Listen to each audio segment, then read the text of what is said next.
অনেকে বলে অধ্যক্ষ, কিন্তু আমি আসলে আমার পদ হল প্রধান শিক্ষক। আমি প্রধান শিক্ষককে ওনারই আমি করি। তো বলো যে আপনি কোর্টে আসলেন কীভাবে, কোন ক্ষমতা বলে কোর্টে আসছেন? আমি বলছি যে আমি রেগুলেশনের ক্ষমতা বলে 6 মে বিকাল 4:03 আমাকে প্রজ্ঞাপন পাঠাচ্ছে। এখানে গভর্নিং বডির অনুমোদন প্রসঙ্গে বিষয়টা হলো এরকম: প্রজ্ঞাপন উপযুক্ত বিষয়বস্তুর পরিপ্রেক্ষিতে জানানো যাচ্ছে যে বাংলা যুব সংঘ বালিকা উচ্চ বিদ্যালয় কলেজ নবগঠিত গভর্নিং বডি মাধ্যমিক ও উচ্চ মাধ্যমিক শিক্ষা বোর্ড কুমিল্লা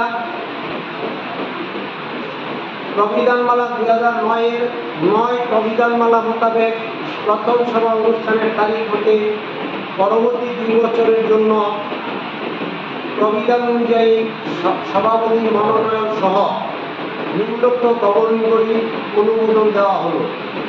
এস.এম. আল মামুন সভাপতি, মোহাম্মদ হারুনুর রশিদ প্রতিষ্ঠাতা প্রতিনিধি, এস.এম. আল মামুন ঢাকা সদস্য, সরদার মোহাম্মদ মাহবুব সদস্য সচিব, মোহাম্মদ শফিকুর রহমান শিক্ষক প্রতিনিধি সদস্য স্কুল শাখা, মুজিবুল নাহার শিক্ষক প্রতিনিধি সদস্য মহিলা, পারভেজ হাওলাদার অভিভাবক প্রতিনিধি সদস্য স্কুল শাখা, মোহাম্মদ মানিক মিয়া দেওয়ান অভিভাবক প্রতিনিধি সদস্য কলেজ শাখা, কুহিনুর বেগম অভিভাবক প্রতিনিধি সদস্য মহিলা, মহিউদ্দিন গাজী অভিভাবক প্রতিনিধি সদস্য স্কুল শাখা, মোহাম্মদ ইমাম হোসেন ব্যাপারী অভিভাবক প্রতিনিধি সদস্য কলেজ শাখা। এই 10 সদস্য বিশিষ্ট কমিটি অনুমোদন দেওয়া হয়েছে। 11 বিরত আপনি তো যখন সভাপতি চলে গেছেন প্রস্তাব লিখতে, আর বাকি 2 জন আমরা শিক্ষা বিভাগের সদস্য মনোনয়ন দিচ্ছি। একজন ঐতিহ্যবাহী মানেরার যুব সংঘ স্কুল অ্যান্ড কলেজে আজকে আমাদের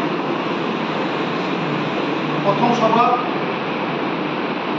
এমটিএস বালিকা উচ্চ বিদ্যালয়, যেটা বাংলাদেশের শহর মানেরার যুব সংঘ স্কুল অ্যান্ড কলেজ। আমাদের কমিটি গত 6 তারিখে অনুমোদন হয়েছে এবং কমিটি মেয়াদ 6 তারিখে শেষ হয়েছে। আমাদের এই কমিটি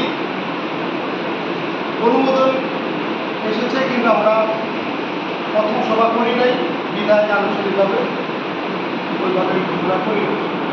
আজকে আমাদের প্রথম সভা, এই সভাতে আমাদের পূর্ণাঙ্গ কমিটি হবে। যেমন আমাদের কমিটি 11 জন অনুমোদন করেছে, কিন্তু আমাদের আরও 2 জন প্রতিনিধি নিয়ে আমাদের পূর্ণাঙ্গ কমিটি হবে। এমজিএস বালিকা উচ্চ বিদ্যালয় কলেজের গভর্নিং বডির পূর্ণাঙ্গ কমিটি।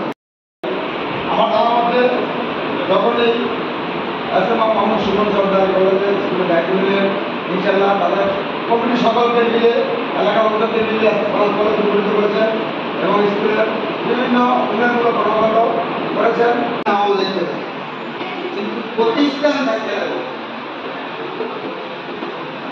প্রতিষ্ঠান থাকতে